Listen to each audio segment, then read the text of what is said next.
Yana nga do kronigi kono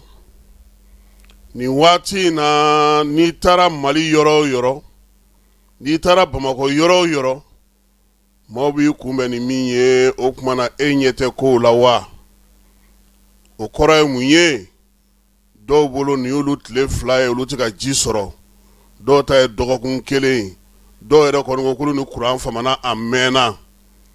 fala ni be Quran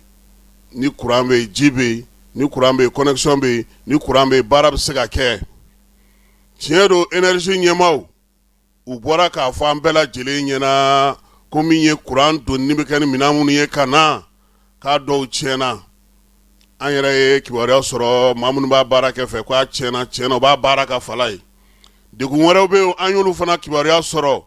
o labe on be sena ngame faga min famia energy fanfe falai ki munun tume folo nulu me Quran soro o de be ka dogoya kosebe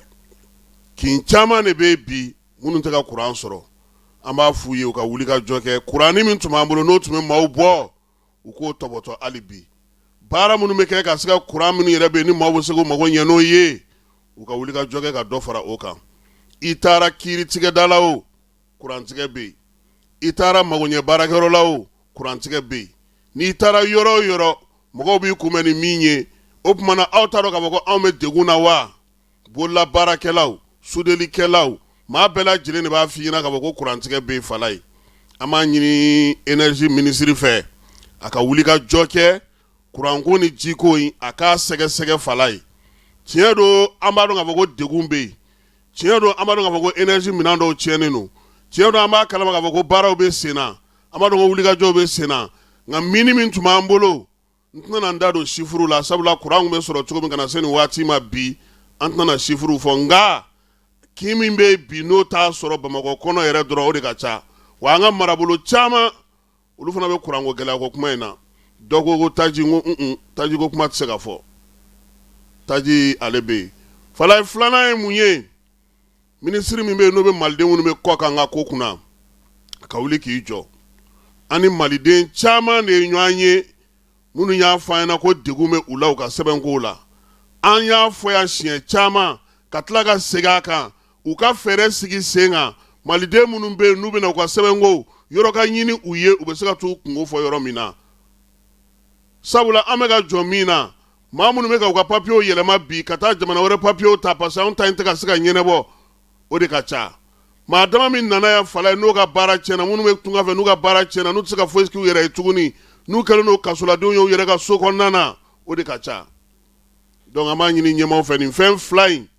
u ka wuli ka joke ola Quran ministry aka wuli ki jo aka sega like aka nyini ni ke muntu mambulu mumbe ka to chien aka sega kumelike yana ka bulu tra ka bulu dange miye sebengo e malde munu me koka u ka wuli ku jo falai malde chama ne kanga na sega na finya bola anfe ya nga jorona bo ula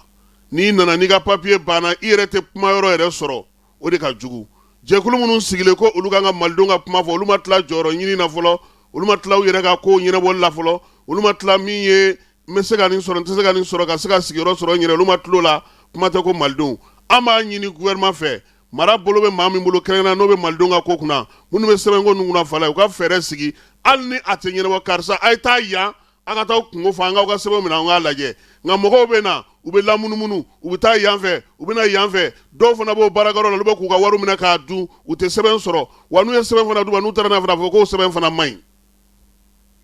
donc so kamada na ba fa ganin flafo Quran woni ta kare sa na ret saka bo kana matuguni falai ni tara yoro